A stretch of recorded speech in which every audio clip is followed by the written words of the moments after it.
I'll put it online too as a video.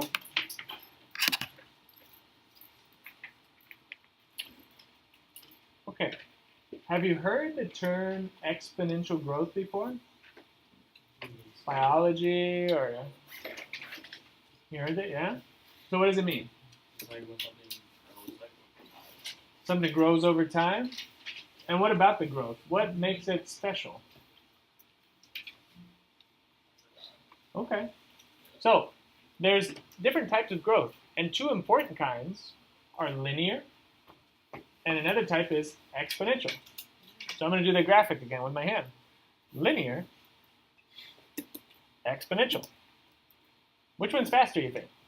Exponential. Exponential. Exponential is very, very fast. All right. So let's talk about cells. All right. If you have a cell, and you want to draw this, if you have a cell, let's just call it a single cell organism like this. Should I put a smiley face on? Yeah, put a smiley face on it. Give him a smiley, or her, or it. All right. Give it a smiley face. So it's a cell. Well, what do cells typically want to do? Grow. They want to divide. They want to grow.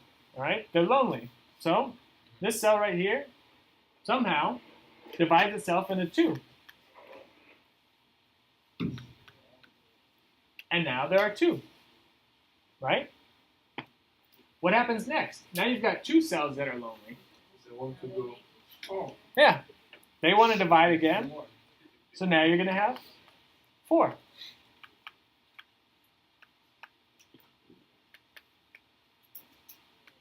You get the picture? And those 4 want to divide, and then you're going to have 8. And then 16. And then 32. Yep. And then 64. And then 128. No, let's keep going. 128. Then 256. 512. 1024. Except for in language, I can't. All right. Do you see how quickly that grows?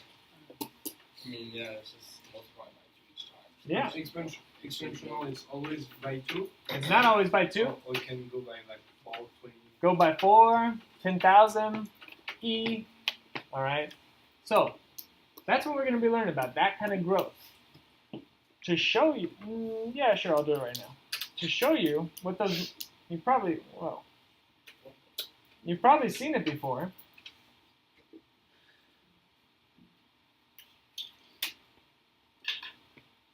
If you were to write a rule for that,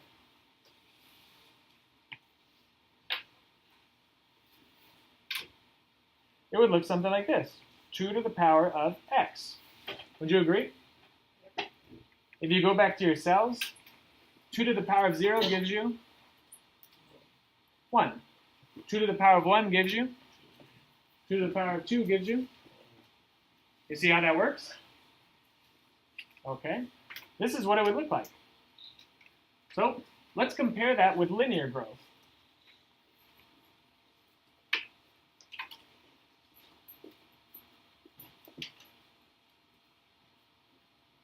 There's linear, and in orange is exponential. Maybe I'll change that color. We're having a hard time seeing it. Look what happens if I just zoom out a little bit. What do you notice? It basically just shoots up, right? Instantaneously. Just shoots up. That's because it's very, very fast growth. What else do you notice about it? Maybe on this side, what do you notice? Say it again.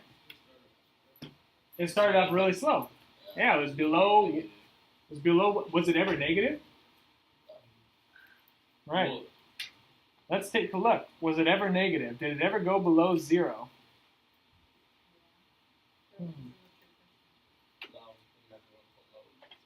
Yeah, take a look. Did it ever cross the line?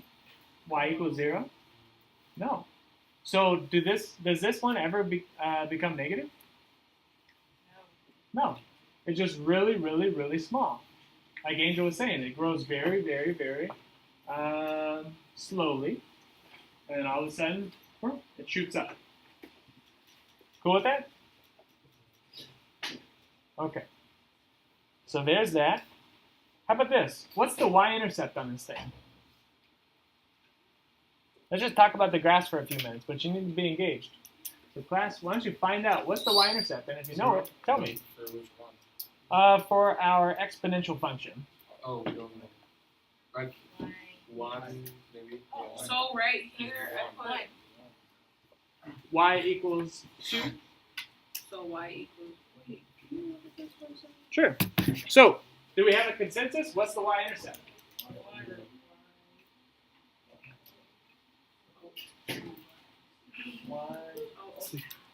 You can just do like this. Actually. okay, 2, oh, that's 3. 2. I see where you have the The pen, yeah, 2 to the power of. There you go. and then this is what we're looking at. Yep, that's the graph we're looking at. So, how about this? You have your Desmos out. Why don't you see what the y-intercept is if you plug in 4 to the power of x, or 10 to the power of x, or 12 to the power of x? Wait, we do that in the second column? Yep, that'd be the second one. So plug in those ones and see what the y-intercept is.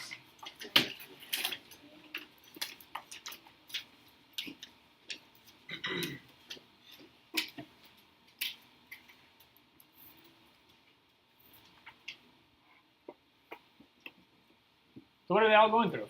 0. Is it 0? It's one. No, take a look right here.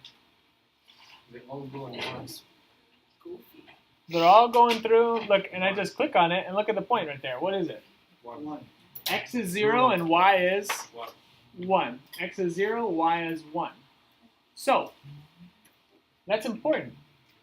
When you have something that looks like this, a base to a power of x, all right, a base to this power x, it's just going to go through 1.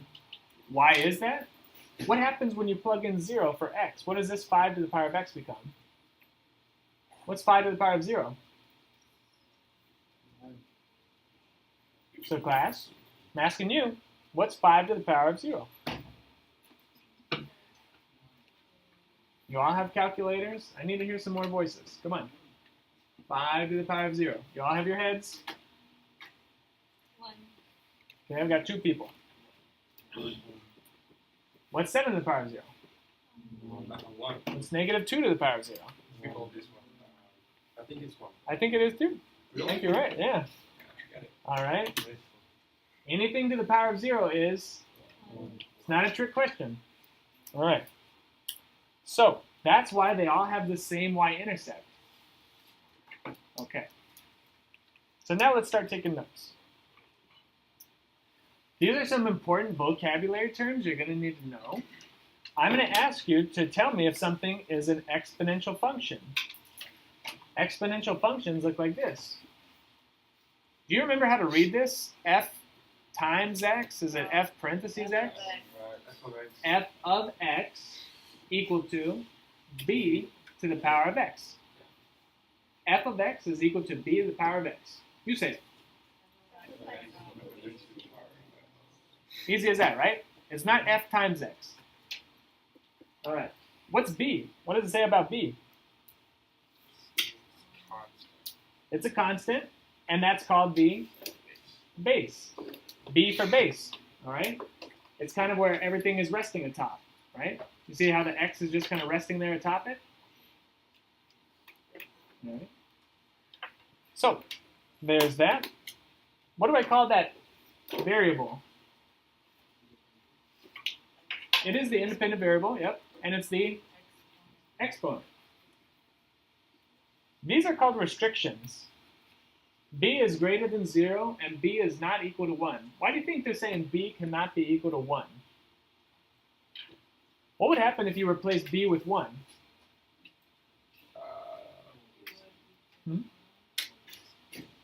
It will what? Okay, let's see. If we did 1 to the power of x, that's b is equal to 1, right? Does this ever change from 1? No. No. What's 1 to the power of 100? One. 1 to the power of 2. One. Do you see how b cannot be 1? Yeah? Because Alright. it's beautiful. Right. Can't have it equal to 1. All right. Now let's actually start doing stuff. That was just some vocabulary. Now let's actually start doing stuff. 2 things we got to do. is what? Tell whether the function shows growth or decay, and you also got to graph it. This is where your graphing calculators or your Desmos is going to come in handy. So, if you take a look at this thing, 1.5 to the power of x, what do you think is going to happen? Do you think it's going to grow or decay? Grow or shrink? What do you think is going to happen? So I see a thumbs up. Why do you say thumbs up? No, right. So what do you mean? Why do you think that? Okay, it's more than 1. Okay, it's positive. So, is x supposed to be like 1? So x is a variable. X can be anything. But look at this 1.5. It's bigger than 1. All right? If you keep timesing something by something that's bigger than 1, is it going to go up or down? It's going to go up, right? 1.5 times 1.5 times 1.5 is going to go up. So this is going to be exponential growth. And you have to give yourself a reason. That'll help you understand this a little bit better. Exponential growth because, what do we call b? B is the base, because the base is greater than 1. All right. Now comes the fun part. We get a graph. We get to use these graphing calculators that we've been waiting to use the whole year. Right? Oh, yeah. Well, let's see. You're not going to have to even use your graphing calculator sometimes because it's going to be so easy to graph. Like this. What's the y-intercept for this graph? And where does it happen? What's the value of x for the y-intercept? Think about what I'm saying. What x value should I plug in to find out where the y-intercept is? 0. Yeah. Think about it. If you look back at this graph, what's the x value for this y-intercept? 0. And remember, y-intercept means, y-intercept means where the function or where the curve crosses the y-axis. Where the curve crosses the y-axis. Well, what's the x value here? One more time. 0. 0. That's true always. If you want to find the y-intercept, you're going to plug in what for x? 0. 0. So let's go back. So what's the y-intercept here? 0. Oh, 1. Is it 1.5? What happens when you plug in 0 for x? It becomes 1.5 to the power of 0 is just. So I'm going to put down the y-intercept is right here, and I'm going to say the x value is 0, and the y value is 1. 1. 1. 1.5 to the power of 0 gives you 1. So don't forget to plug it in, to actually plug it in and get out an output. You plug in the input 0, you get out the output 1. This one will got 0. So wouldn't that just be Yep. the same So for still all in the of same them? one. Well, think about this. What if it was 1.5x and then plus 3 afterwards? What would that change the y-intercept to? 4. Or what if it was 20 times 1.5 to the power of x? Then it'd be 1 times 20, it'd be 20. We good with that? It's not always going to be 1, but the most general case is. All right. Do we have a good idea of what these look like when they're growing? Don't they just look like that? Would you agree? Yeah. How can I double check? That's Desmos, let's plug it in. I'm going to go back and I'm going to type in 1.5 to the power of, I just use this a to the power of b to the power of x. There we go. Did you plug that in? Yep. If you have this technology, use it. All right?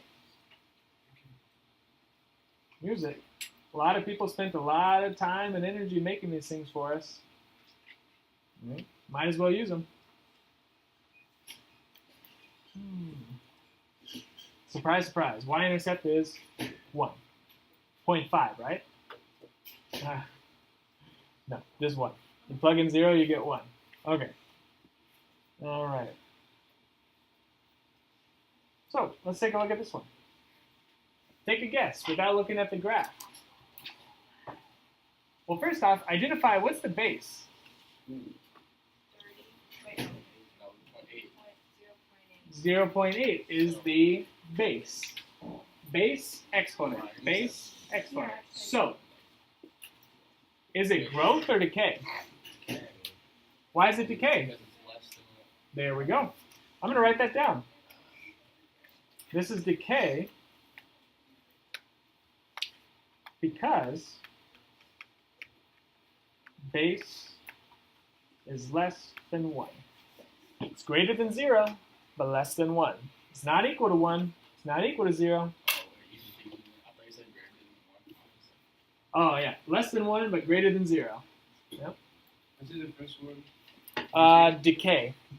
Decay. Exponential decay. All right. Graph it. And let's use our brains and think before we even go to our technology. Let me ask you this. Do you think this would be right? Would this graph be right? Why? Because it's smaller than 1. It's smaller than 1. So, I mean, like, qualitatively, this graph cannot be right. Correct? So maybe it go down. Maybe. It should probably look something like this. Decaying. As time goes forward, it decays. Would you agree? Yeah. So, and let's also start with our y-intercept. Can you find out with mental math what the y-intercept is? What are you going to plug in for x? Always. 0. I want you to all say this with me, okay? I want you to all say this. I'm going to ask you a question, you respond, okay? What am I going to plug in for x to find the y-intercept? 0. 0. Nice. That's it. Plug in 0 for that point, for that x. 0.8 to the power of 0 gives me what? What? Okay, 1. And then what am I doing to it? 30. Times 1 it. times 30, so that's 30. So the y-intercept is? 30. Boom. Look at that. That helps us graph this. The y-intercept happens at 0 when x is 0. And the y-intercept, or what the y value is at that time, is 30. I'm just going to take a guess and assume that it looks like this, and then I'm going to check it with Desmos. Let me ask you this. Do you think that this would be right? If you put this on a test, do you think I would accept that? No. No. What's wrong with that? Well, that's true, but it went below the line. It went below 0. These do not go below 0 when it looks like this. All right. So, why don't you go to Desmos and get an idea of what it looks like and then graph it?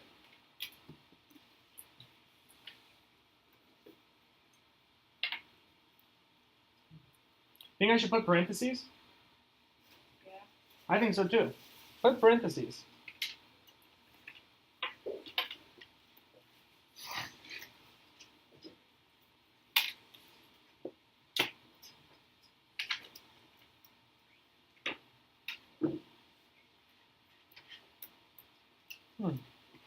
I don't see anything.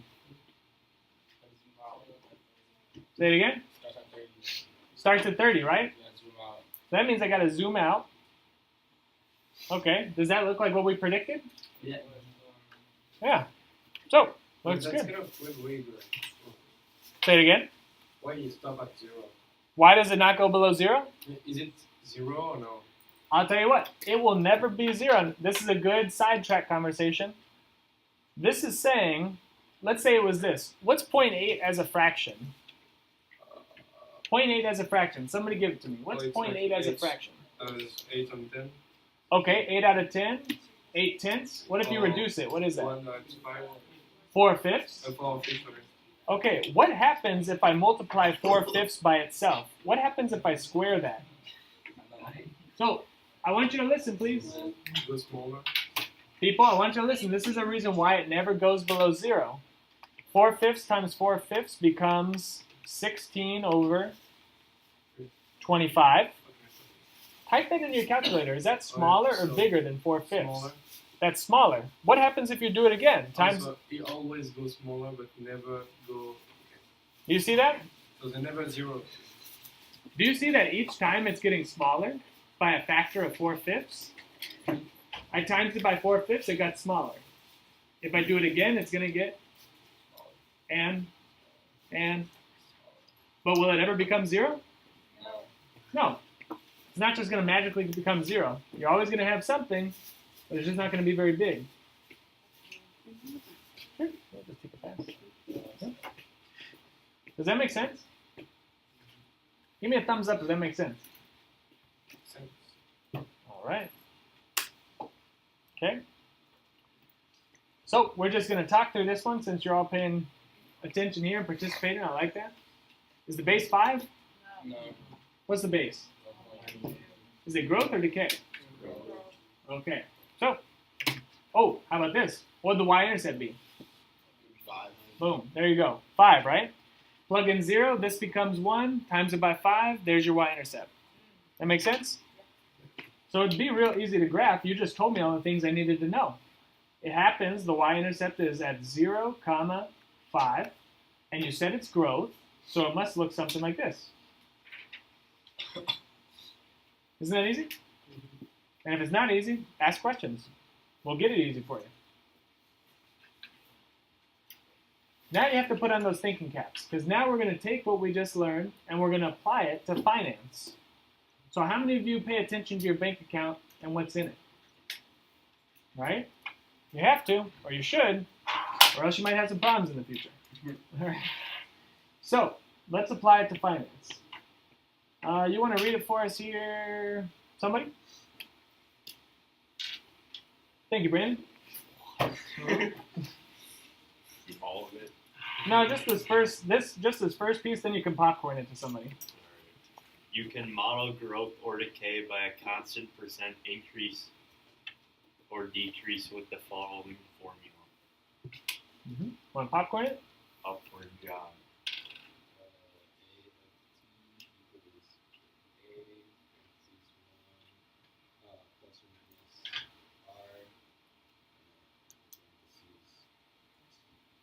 Okay. Want to popcorn it? In the formula, the base of the exponential expression divided by r is called the growth factor. Similarly, 1 minus r. There we go. Nice job. Okay, so we have this confusing looking formula, right? This thing looks crazy because there's all these variables and letters and numbers and I don't know what to do with them. So let's break it down and make it make sense. A of t is the function, right? A of t, what is it telling you? A of t is a function that's going to tell you the final amount after a time t. A of t tells you the final amount after a time t. What's A tell you? Right, the initial amount, right? So if we go back up here to our last example just to see how easy this is, what's the initial value here? Well, let's check. It says it should be the number in front, right? So the initial value should be 5. What about on this one over here? What's the initial value on this one? 30. Can you identify the initial value? Yeah, I think so too. All right, so there's that. What is R? What is R? Real Rate of increase. Rate of increase. So if I tell you that something increases by 7%, what are you going to plug in for R? Are you going to plug in 7? 0.7? 0.7? 0.07, right? If you change percent into decimal, you move the did I say that right? If you change percent into decimal, move the decimal over twice, so 7% becomes 0.07. Okay. Time. What do you think time is? Do I have to plug anything for time, or is that just my variable? That's just my variable. Let's see if we can use this. Let's get one more person to read this so we can do this problem. Economics application. Somebody want to read? Thanks, Journey.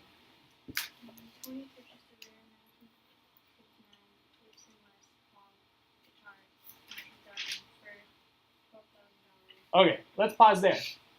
Do I care who Tony is? Do I care about his guitar? No. Of course. No. It might be, but I'm going to cross it out for right now. I don't care about him or his guitar. You want a popcorn to somebody? Elliot, you got popcorn. Experts estimate that its value will increase by 14% per year. Okay, let's pause there. What's the only thing I care about in that sentence? Increase by 14% per year. Would you agree that that's the only thing I care about? Yeah. All right, you want a popcorn to somebody? Who's doing it? Use a graph to find the limit value of the guitar will be 60,000. Find when. When. So what are we looking for? Time. So that means we're going to end up looking for t, right? Find the time when the value of the guitar will be $60,000. Is $60,000, is that going to happen in the future, the past? When is that going to happen? It's going to happen in the future. So where do you think when I come to plug in everything, where am I going to plug in that 60,000? Final amount? Where do you think I'm going to plug in 12,000?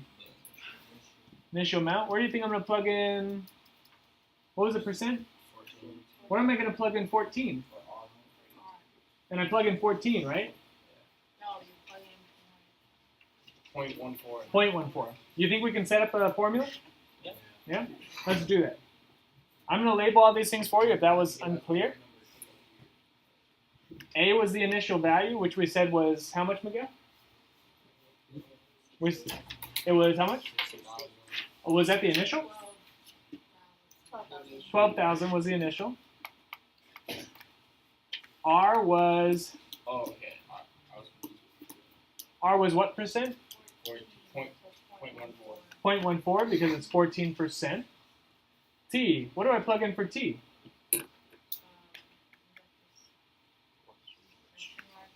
I'll just put variable. You're not going to plug in anything for T. That's the variable. What about for A of T? What is A of T anyways? A of T is the final amount, so what am I going to plug in? AFT. ALT. A of T. Oh. A of T. So we plug in 60,000. Can you set that up? Okay, let's do it.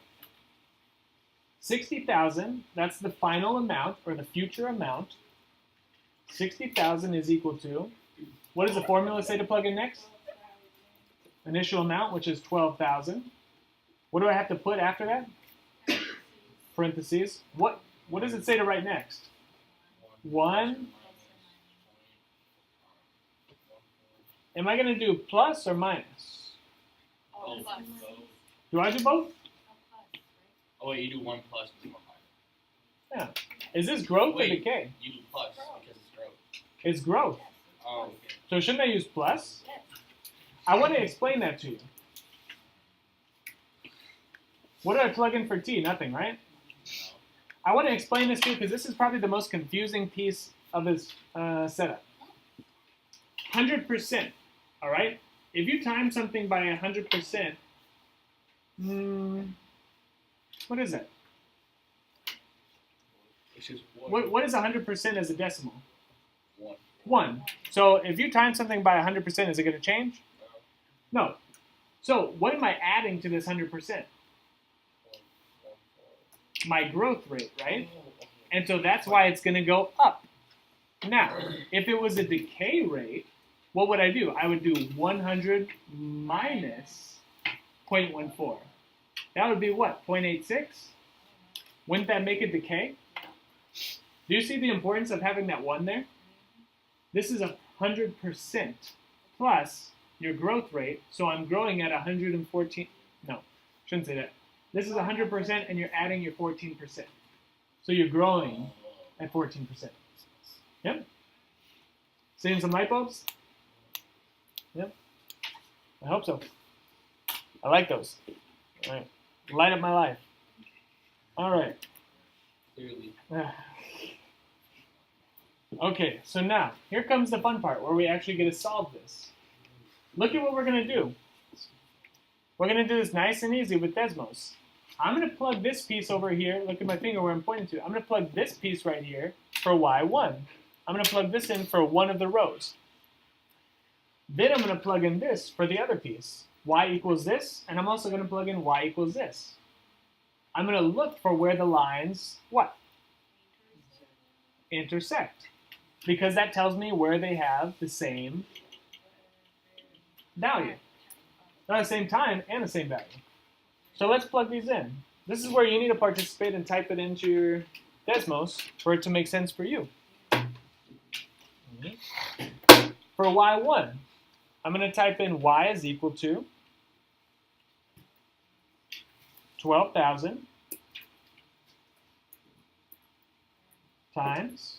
They do simplify 1 plus 0.14. What is that? 1.14? What am I raising that to? Sure, can I use x instead? That's fine.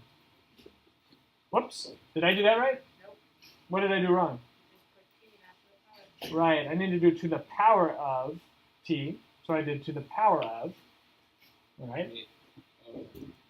What's the thing that I have to put in this one? Y equals what?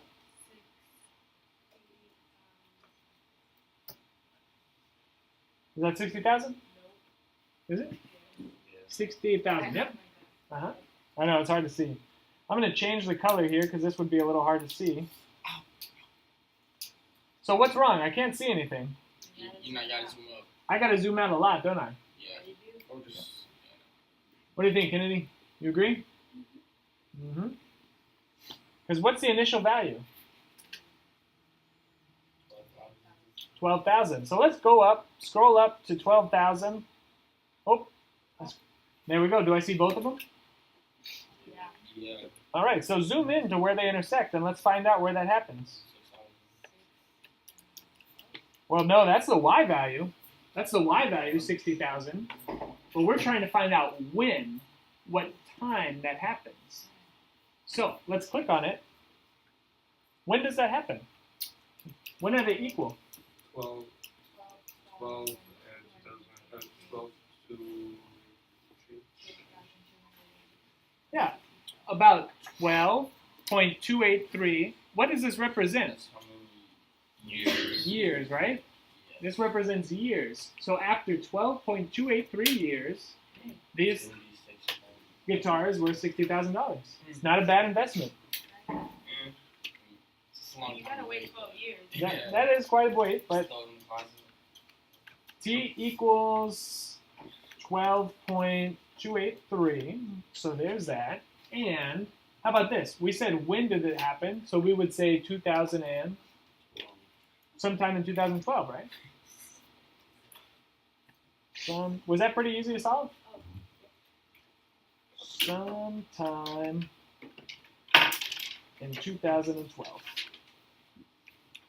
I still owe a couple of people a donut, but I'd hook you up if you could tell me what month that would happen in.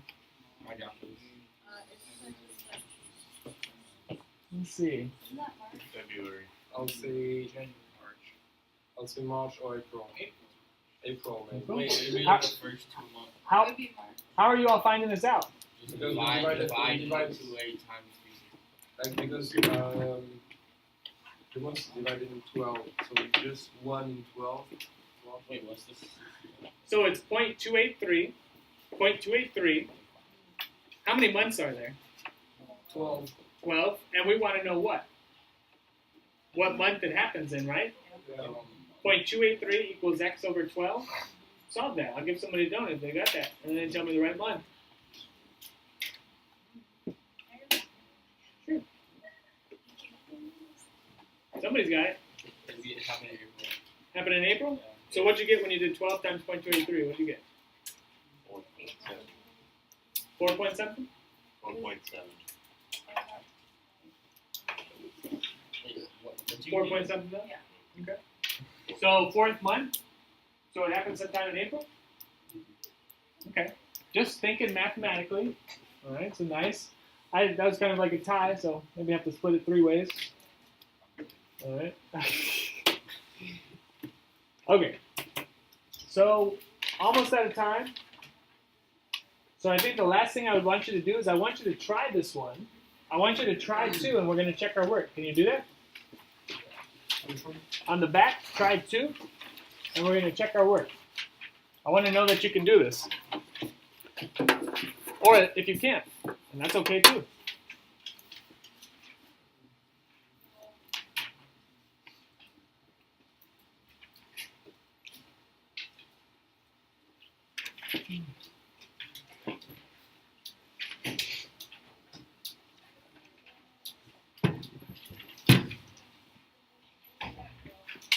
Remember, underline the important information. Look back at that formula. Plug in things where they need to go. And then use decimals.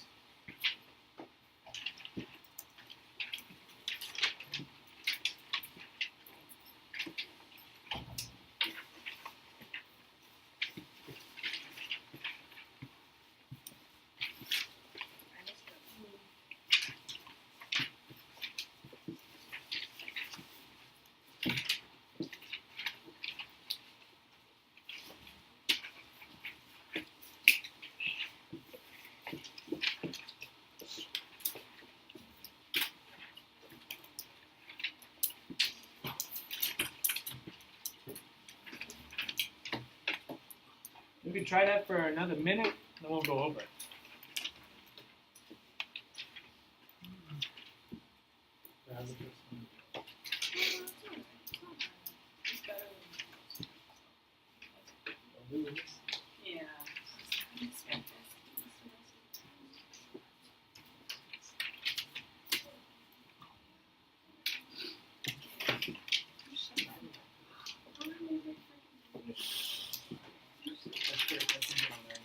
Yeah.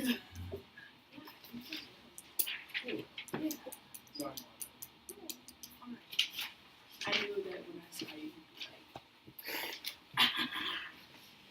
what was our saying? A game. A game. A game. A game. That's right. Yeah. That's right. You know, A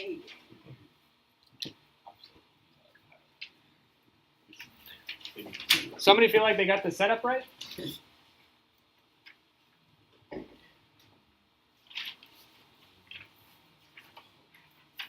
Somebody feel like they got the setup? How about a piece of it? Somebody feel like they got a piece of it? Yeah? No? What piece do you have? Say it again. Sure, let's hear it. Oh, come on. Come on. Give me something. Somebody tell me something that they got. It can be wrong. I don't care. I'm wrong a lot of times. All right. What important things did you underline? 350. Now, what does that sound like? Initial amount. Would you agree? It tells you that in 1981, this whale population was 350. All right, so good. Thank you there, Stephania. Probably get you a piece of a donut there. All right. What's the next piece that you underline? Increased. Yeah. Increased at a rate of 14%. Nice. Each year. So I know we're talking about time here as years. Write a function to model population growth. Well, that should be pretty easy. How do I write the future amount? What do I write? Well, just give me the function first. I write A of, what's the variable that I plug in? T. So A of T is equal to, what's the initial value? It's A, but what's the number? 350. And I'm multiplying that by 1 plus, am I doing plus or minus? Plus, because it's growth. Nice. Hearing a lot of voices, that's good. Maybe, I don't know, maybe we should check with the doctor. All right, 1 plus 0.14. All right, and then I have to raise that to T. Okay. Did you set it up like that? Yeah. Okay. There's that. What am I trying to find?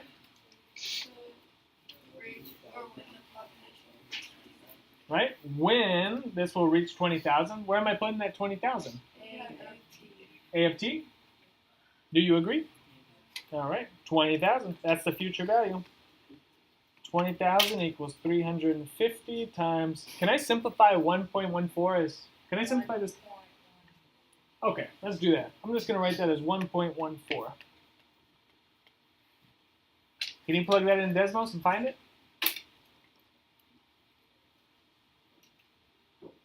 I think so. I'll do it too. Desmos. Oh, look, this is already nicely set up. 1.14, that's what we're talking about. And then the initial value was 350. And then what am I putting the other y value as? 20,000? 20,000?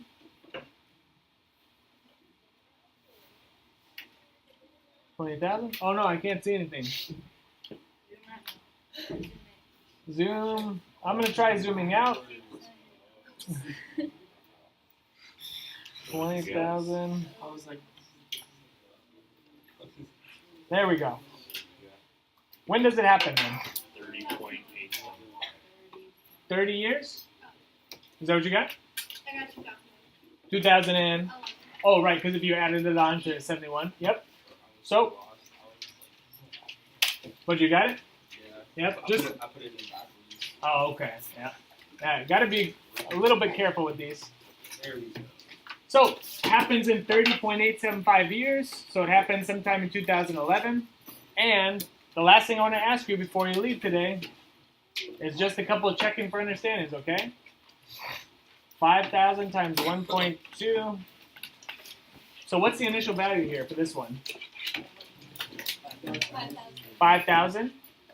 What's the growth rate? Is it 1.2? 0.2. It's 0.2, so that's 20%. Percent. Last one, how about this?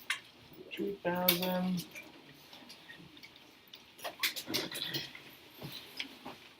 Initial value? 2,000. What about the growth rate? Is it 7%? Remember, it's 1 plus or minus